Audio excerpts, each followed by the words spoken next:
Hey, what's going on, guys? Well, looks like M3gan really cleaned up this past weekend with a box office of 45 million.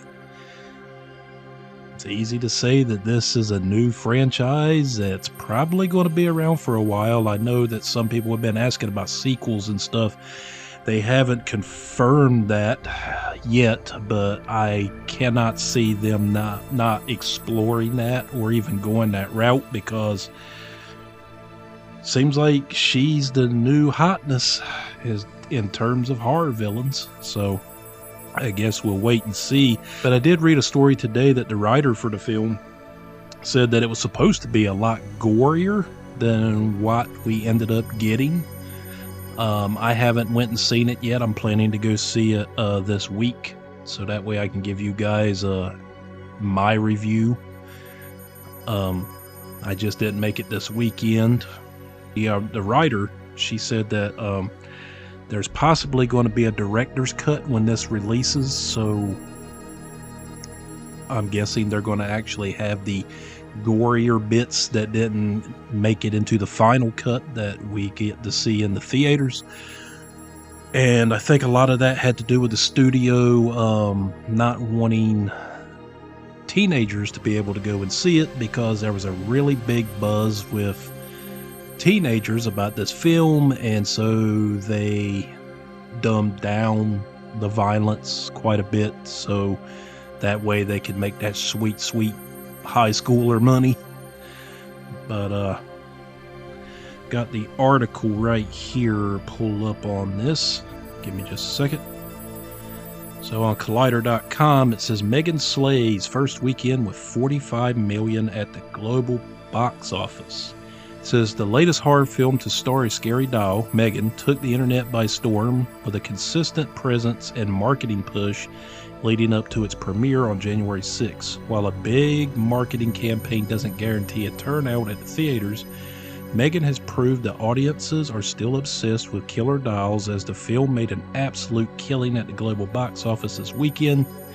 The film has reached a global total of 45 million, with the film pulling in an impressive 30.2 million at the domestic box office. That's freaking insane. And 14.8 million internationally in its first weekend.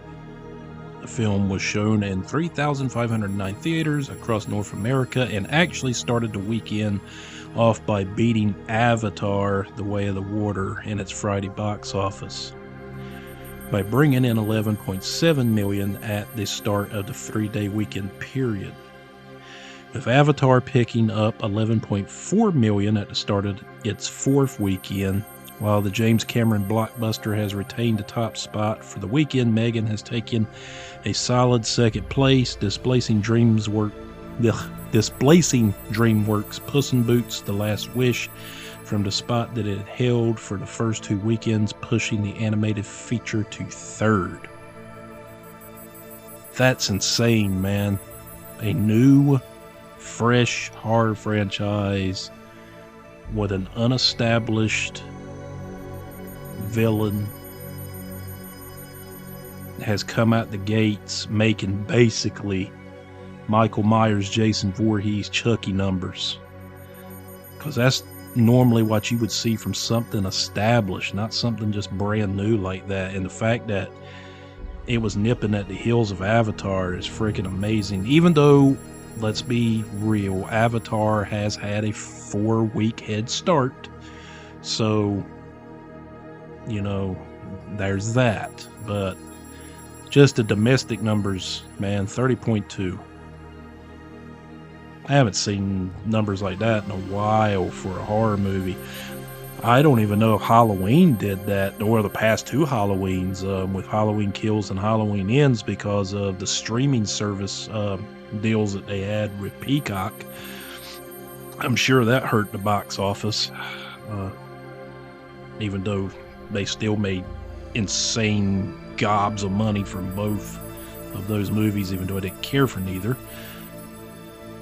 It says this is fantastic. Yeah, showing for a horror film, which was projected to open with an estimated 17 million to $20 million in North America, and is even better when considering the film was made on a $12 million budget. So they have clearly they basically covered their production budget on Friday.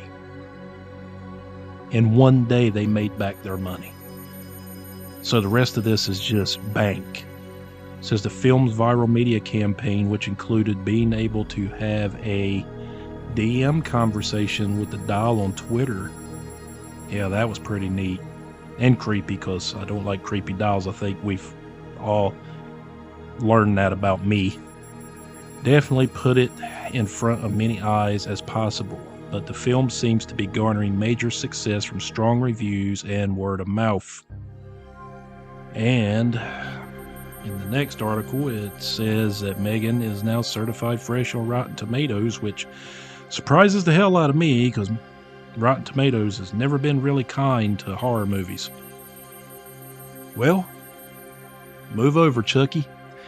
Seems you're not the only killer doll on the block, huh? Seems like you got a new little baby sister. She's creepy as shit. Named M3gan. Now, speaking of James Wan, I did pull up a second story here that I wanted to cover. Being as we were going to cover M3gan, I wanted to kind of touch on this. Now that James Wan has had his success with M3gan, I'm guessing now the door is kind of open for him, and it'll be easier for him to pitch something to the studios, because he's kind of got that stamp of, oh God, yes, this guy will make us the money kind of deal, because that's all studio execs look at. They don't give a shit if the movie's good or bad. They just want that sweet green. But according to iHeart.com, James Wan wants to remake Big Trouble in Little China and wants it to star the Conjuring series Patrick Wilson, who played Ed Warren in those movies. Go down here, and it says there have been a ton of remakes and reboots over the years. While we are against more of them than not, I certainly am, every once in a while we have a soft spot for a project. In this case, we are very interested to see what would come from a remake of John Carpenter's classic Big Trouble in Little China. In a recent interview with Entertainment Weekly, James Wan spoke briefly about how he has always fantasized about remaking Big Trouble in Little China.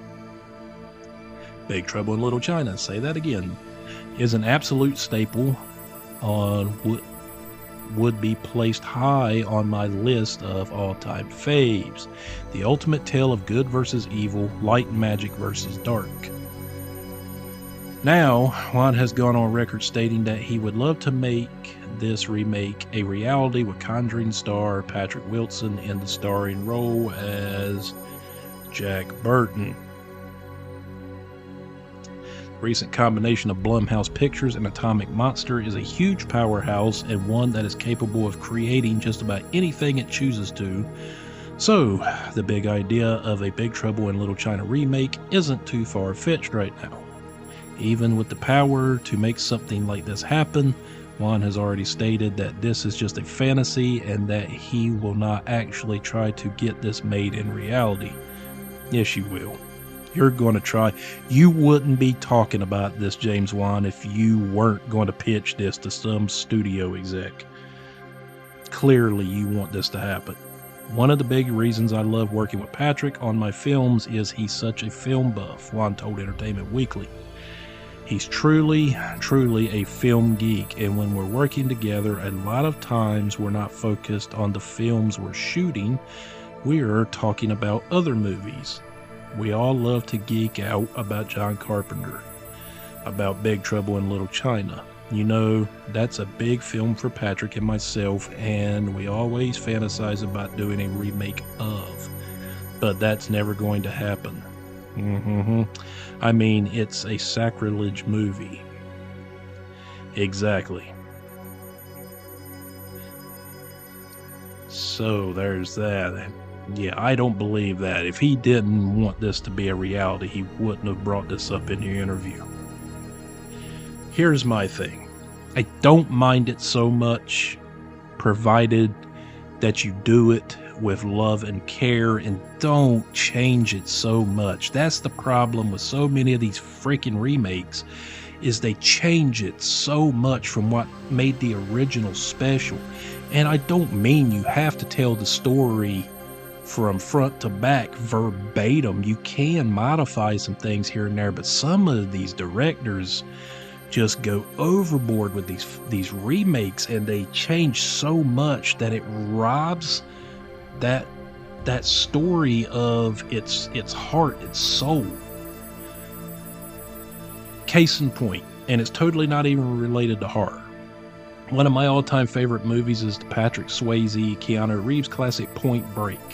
There was a chemistry between all those guys and gals in that movie that made it work. But then when you had, I think it was the 2015 remake, it just felt soulless. Like they were just doing it to do it. They changed so much about it. And I get they were trying to make it fit more within our time frame now compared to late 80s, early 90s. But the chemistry wasn't there with those actors and actresses, in my opinion. Some of you may have liked the remake. I didn't. Not comparing it to the original. But that's my example for this. If you go into this and you make it and you keep what made the original Big Trouble in Little China special by not doing too much, by taking and making more with less like they did, plus the working relationship that Kurt Russell already had with John Carpenter and how John knew how to write parts and movies for Kurt, then you got something. But here's my pitch. Instead of doing a remake, why not do a sequel? Because there was kind of a cliffhanger ending on the original Big Trouble in Little China, right? So why couldn't we do a sequel? Kurt Russell, even though, yes, he is much older now, is still acting, and he can still play Jack Burton. Dennis Dunn, he's still around. Now, Victor Wong, who played Egg Shen, obviously he's passed on, but James Hong, who played, Lo Pan. Though he's in his 90s, I think he's still active. Now, would you bring him back in that role, or would you have him cameo a different role? I don't know if you could do Lo Pan with James Hong today, but still bring him back in some capacity. Kim Cattrall is still floating around out there. You could do a proper sequel and still bring in your boy and have him play him play like Jack Burton and Kim Cattrall's son or something. Obviously, the age gap would fit perfectly. Like a trucking business or something. They got the Pork Chop Express trucking business. I don't know. I'm just not real big on remakes. And at this point, I feel like I'm kind of rambling, but I want another Big Trouble in Little China, but I'm scared for them to remake the original, is basically the point I'm getting to. I'm afraid that if you go and remake it, you might hurt the original. But guys, you all let me know down there how you feel about M3gan. Did y'all like the movie? Are you happy that it's doing well at the box office? I know I am. I mean, those numbers are just incredible for a new horror franchise right out the gate. And also, how do you all feel about James Wan maybe dipping his toes into a remake and remaking Big Trouble in Little China? I'm not so down for it, to be truthfully honest. I would much rather them go back to the well with the blessing of John Carpenter and maybe do a sequel. That's just my opinion. But like I said, y'all let me know down here in the comments below. And while you're at it, would you please hit that subscribe button, Hadouken that notification bell. And as always, been your old buddy John, and I'll see you again next time. Woohoo!